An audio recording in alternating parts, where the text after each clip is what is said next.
성경을 보면은 하나님 만난 사람들의 공통점 가운데 하나가 있는데 홀로 있을 때 하나님을 만났다는 겁니다.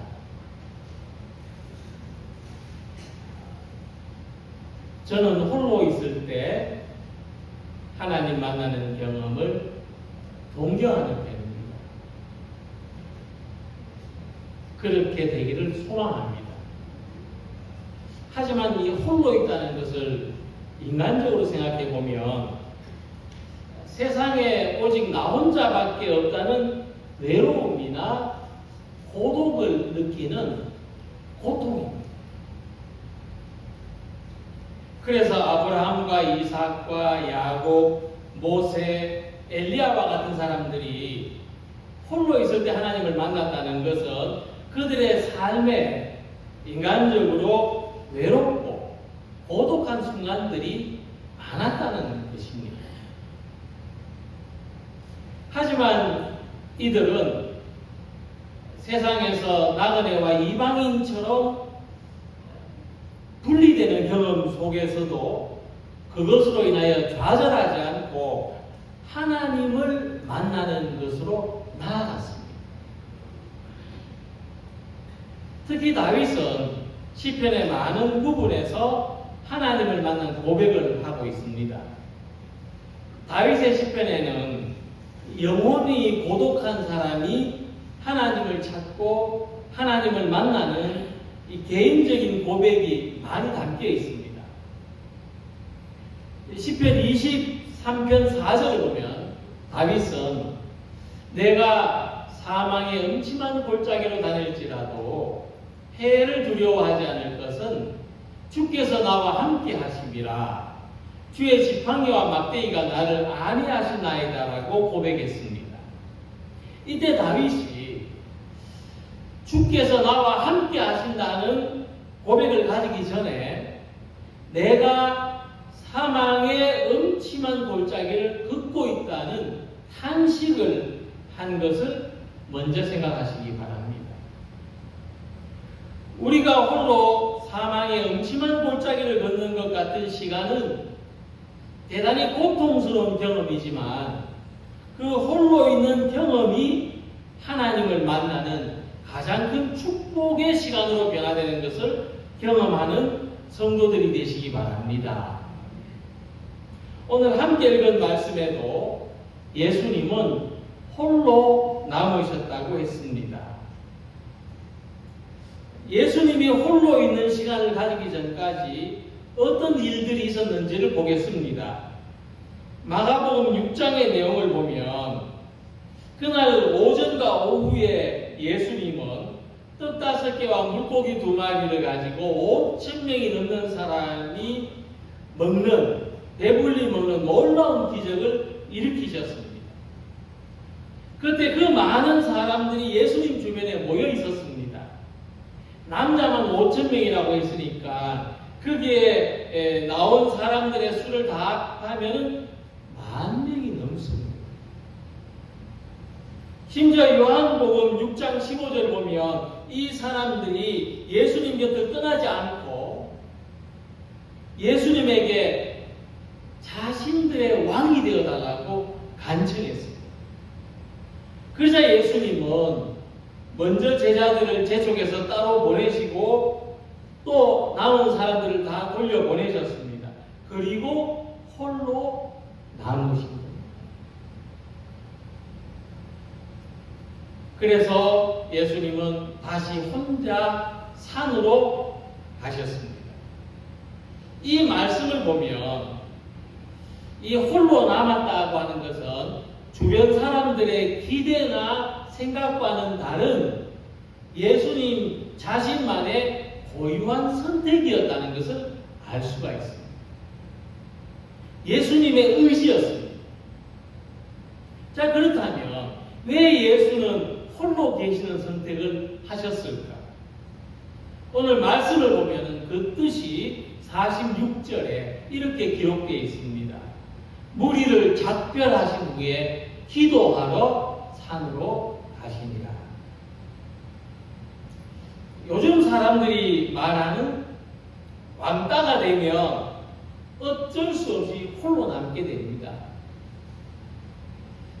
어른들의 관계에서나 교회 안에서도 이처럼 건강하지 못한 관계 방식이 있을 수 있습니다. 외면하는 방식으로 상대를 고립시키는 겁니다. 하지만 이렇게 홀로 되는 것은 사회적인 폭력이고 고통스러운 일입니다. 근데 예수님의 홀로 남으심은 이런 것이 아니죠. 예수님은 사람들로부터 인기가 있었습니다. 많은 사람들이 예수님 곁에 있었고 그들은 예수님을 놓아드리려고 하지 않았습니다. 예수님을 왕으로 추대해서 계속 곁에 붙들어 놓고자 했습니다. 하지만 예수님은 사람들의 무리에서 자기 존재를 인정받거나 안정을 얻으려고 하신 것이 아니라 하나님과의 만남을 위해서 홀로 되신 겁니다.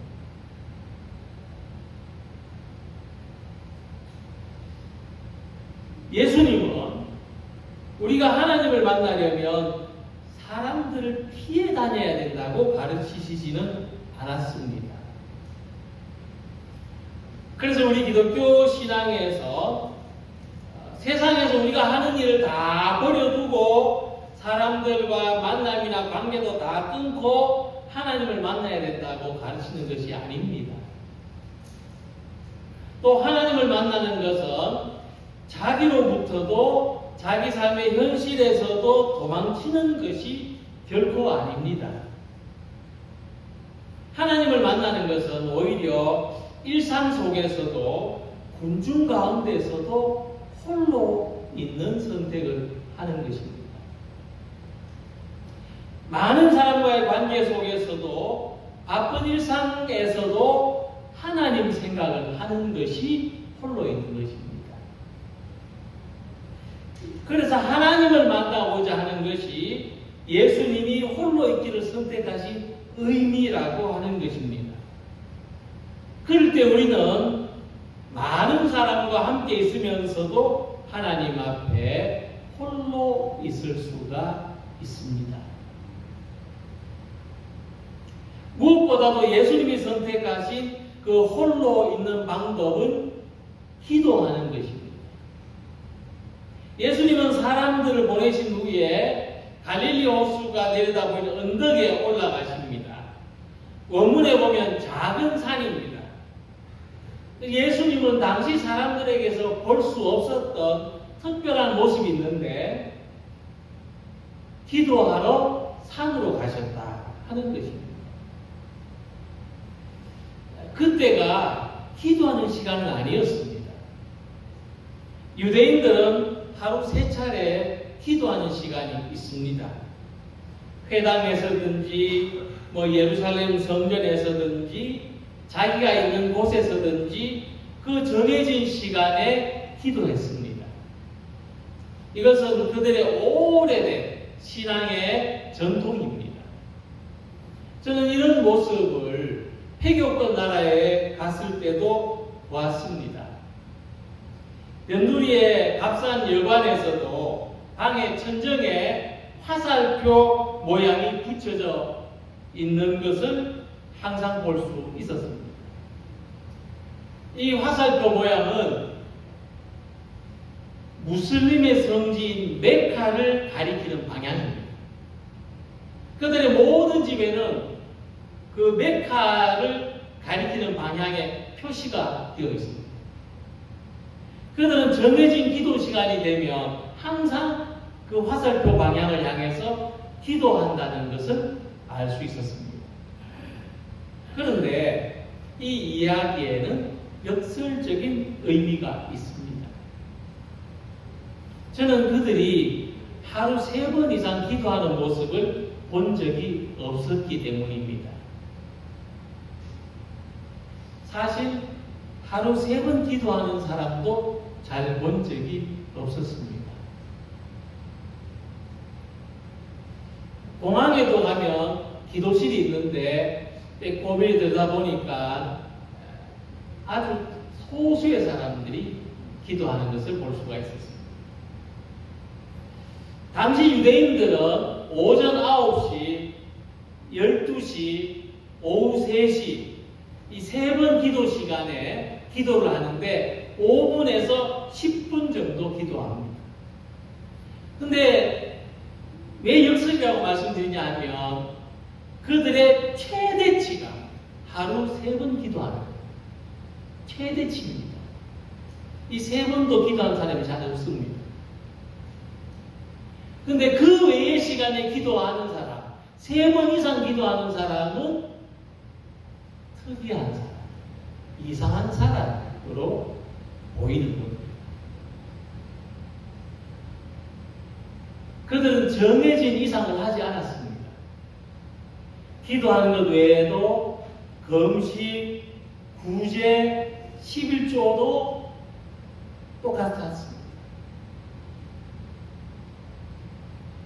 심지어 정해진 것조차 잘 지키지 않는 그들이 보기에 세례 요한이 광야에서 금식하는 모습이나 예수님이 산에 가서 홀로 기도하시는 모습은 이상한 일입니다. 심하게 말하면 미친 짓을 하는 것으로 보이기에 충분합니다. 그래서 마태복음 11장 18절에 보면은 요한이 금식하니까 그들이 뭐라고 했습니까? 귀신 들렸다. 이렇게 말했습니다. 정해진 이상을 금식하니까 저 사람 미친 사람이다. 하지만 예수님은 언제든지 홀로 하나님께 기도하셨습니다. 예수님에게 기도는 정해진 시간 이상이었습니다. 예수님은 하나님을 만나기 위해서 그때마다 홀로 되셨고 기도하셨습니다. 우리에게도 이 삶 속에서 홀로가 되는 선택이 있기를 바랍니다. 스스로 정해놓은 것을 넘어서 사람들이 요 정도까지면 하면 된다고 하는 것을 넘어서 하나님과 더 친밀하기를 원하는 기도를 하고 섬김을 하고 하나님 만나는 것을 즐거워하시기 바랍니다. 그래서 우리의 삶이 항상 정진하는 시간, 하나님과 더 가까워지는 복된 시간을 가지는 성도들이 되시기를 소망합니다. 두 번째로 예수님이 홀로 있는 시간은 자기를 비우는 시간이었습니다. 그리고 기도에서 자기를 비우는 것은 대단히 중요합니다. 사실 기도를 하는 것은 우리가 하나님 안에 머물러 있고자 하는 행동인데, 기도할 때 우리가 뭐 취직이라든지 입학, 결혼, 질병, 사업, 자녀들 문제, 어떤 가정 문제, 어떤 구체적인 소원을 가지고 하나님 앞에 나옵니다. 그리고 그 뜻과 소원하는 것이 이루어지게 해달라고 반복해서 간구합니다. 예수님이 지적하셨듯이 이방인처럼 중언부언하는 기도를 하기도 합니다. 될 때까지 반복합니다. 근데 이런 기도만을 반복할 때 기도하는 우리와 하나님, 기도를 들으신 하나님의 사이는 좁혀질 수가 없습니다. 경험하시겠지만 이런 기도만 계속 반복되면 하나님과 우리 사이는 계속 거기서 거기입니다. 나는 항상 부탁하는 입장이고 하나님은 항상 들어주셔야 되고, 그래서 이 관계가 좁혀지지 않습니다. 타협점이 없습니다. 사람들과 관계도 마찬가지입니다. 내가 원하는 방식으로 관계를 계속 유지하고 싶어 할 때 그 거리는 좁혀지지 않습니다. 오히려 우리는 자기를 비울 때 하나님과도 사람들과도 더 가까워질 수가 있습니다. 그래서 예수님이 주변에 몰려든 사람들을 다 돌려보내시고 홀로 남아서 기도하신 것은 예수님에게도 자기를 비우는 시간이 필요했다는 것을 알 수가 있어요. 사람들이 왕이 되어달라고 계속 요구하는데 그 유혹을 물리치려면 내가 왕이 되고자 하는 마음을 내려놓으리고 자기를 비우는 시간이 필요한 것입니다. 그래서 사도 바울은 예수님의 마음을 이렇게 말했습니다. 너희 안에 이 마음을 품어라.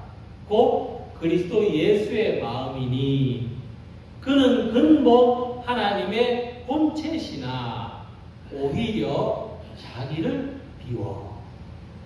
예수님의 마음은 자기를 비우는 마음이셨다. 그런 특징이 있었다. 사도 바울의 가르침을 따르면 사람들은 자기를 채우려고 하나님을 찾고 기도하지만 예수님은 오히려 자기를 비우기 위하여 하나님을 찾고 기도하셨다는 것입니다. 무엇보다 예수님은 자기를 비우기 위해서 홀로 하나님을 만나는 시간을 가지셨습니다. 우리가 이 비운다는 의미를 잘 이해해야 오해하지 않는데 다른 종교에서 추구하는 것이나 명상하고는 다른 의미입니다. 거기에는 비우는 것이 최고의 목적입니다. 그래서 자꾸 우리가 비우라에만 초점을 가지면 안 되고 예수님께서는 자기를 비우신 목적이 그 빈자리에 하나님의 뜻을 채우기 위해서였습니다. 자기가 하고자 함을 비우고 하나님의 뜻에 순종하고자 하셨던 것입니다. 그래서 오히려 자기를 비워 그냥 비운 게 아니고 자기를 비워 종의 형체를 채웠습니다. 사람들과 같이 되셨습니다. 또 자기를 비워 낮추는 것으로 채우셨습니다. 그리고 죽기까지 복종하시는 것으로 채웠습니다. 그래서 예수님이 가장 원하시는 바는 하나님 안에 머물러 있는 것이었습니다. 자기를 비워서 하나님 안에 머물러 있기를 추구하신 겁니다. 그래서 우리가 내가 가진 소원을 간절히 구하는 동안에도 그게 내 욕구 안에 머물러 있는 것이 아니라 하나님 안에 머물러 있어야 한다는 것을 항상 잊지 않으시길 바랍니다. 기도의 응답도 자기를 비울 때 얻어집니다. 사도 바울은 내 은혜가 네게 족하다는 주님의 말씀을 서운하게 여기지 않았고 응답으로 받아들이는 기쁨을 가질 수가 있었습니다. 나에게 이르시기를 내 은혜가 네게 족하도다. 이는 내 능력이 약한 데서 온전하여 짐이라. 그래서 도리어 크게 기뻐하였다. 이렇게 고백했습니다. 우리는 자기를 비움으로써 하나님 안에 머무를 수가 있는 것입니다. 온전히 하나님을 기대하고 내 삶에 하나님을 초청하고 하나님이 역사하시기를 소망할 때 우리가 하나님 안에 머무를 수 있는 것입니다.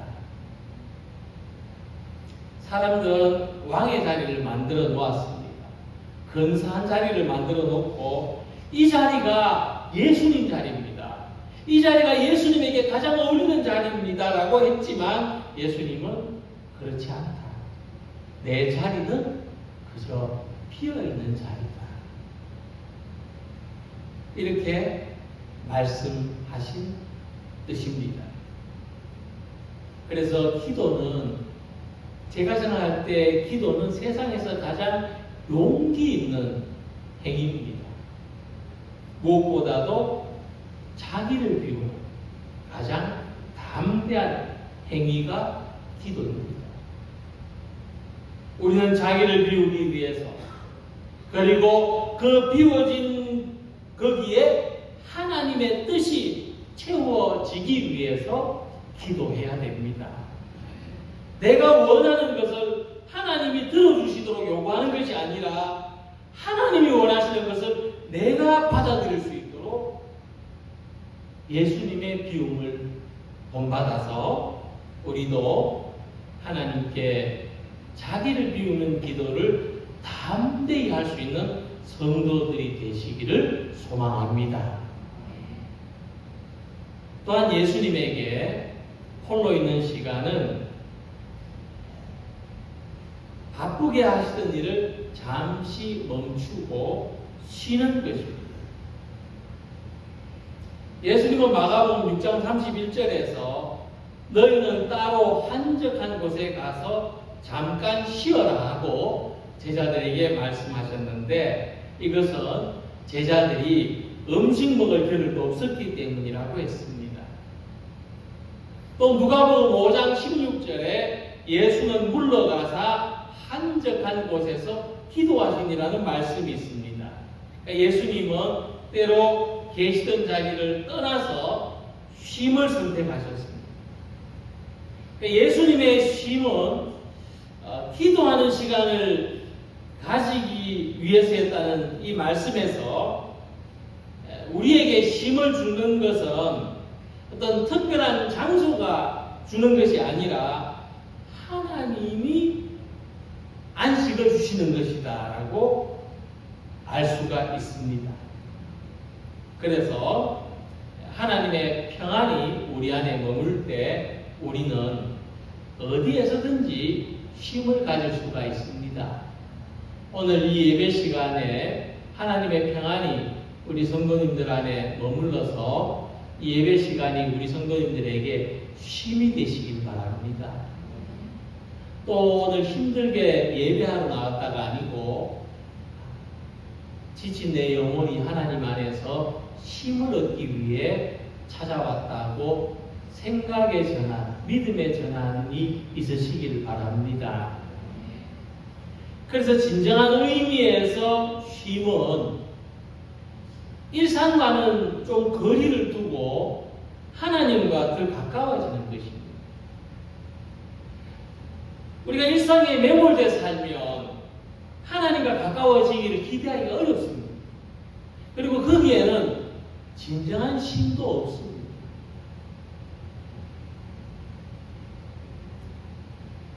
중요한 것은 우리의 일상의 생각, 일상의 행동을 멈추고 거기에서 조금 멀어지는 것입니다.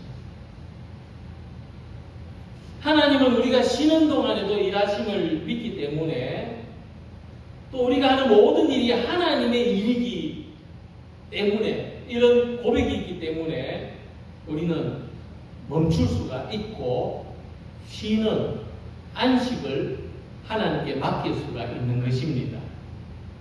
시편 4편 8절에 내가 평안히 눕고 자기도 할 수 있는 것은 하나님께 맡길 수 있기 때문에, 하나님이 나를 안전하게 가게 해주시기 때문에 라고 하는 것입니다. 예수님께서도 수고하고 무거운 짐진 자들아 다 내게로 오라, 내가 너희를 쉬게 하리라 말씀하신 것처럼 수고하고 무거운 짐을 하나님께 내려놓고 맡길 때,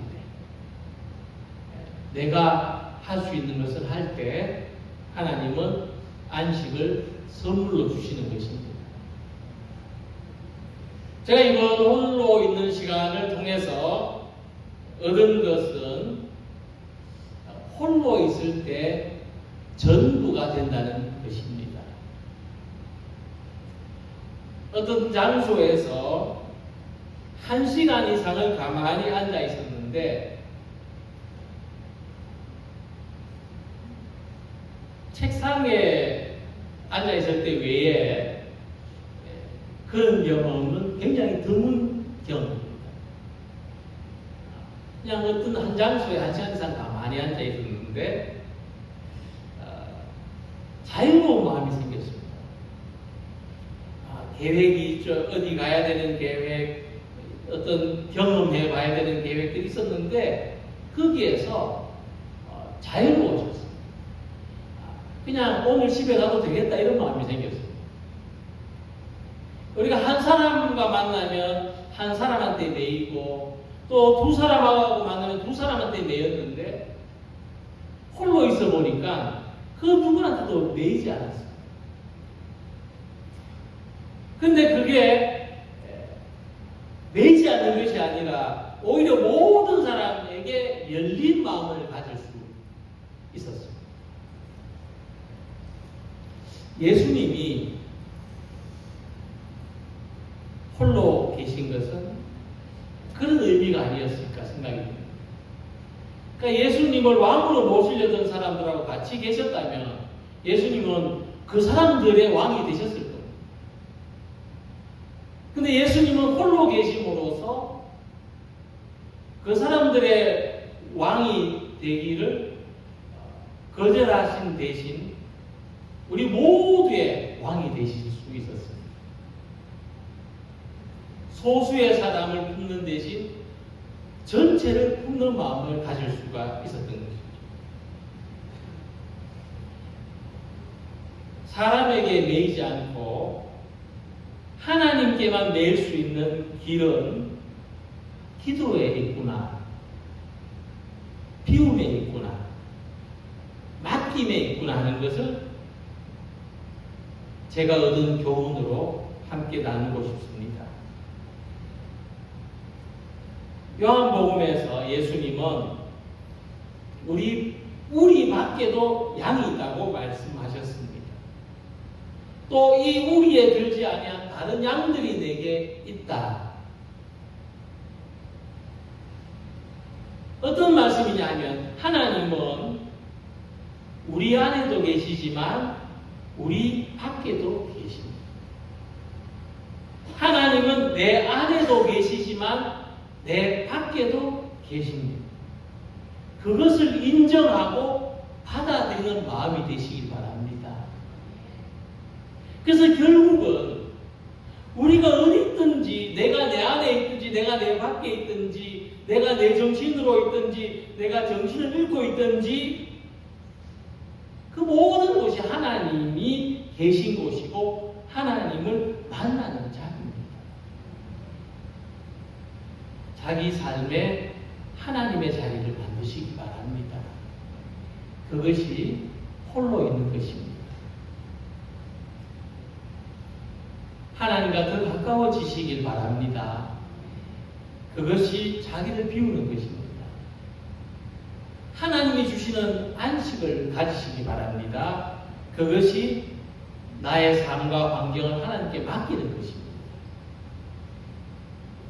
언제 어디서나 하나님 안에서 하나님과 함께 하나님으로 채워지는 복된 삶이 되시기를 주님의 이름으로 기원합니다. 기도드리겠습니다.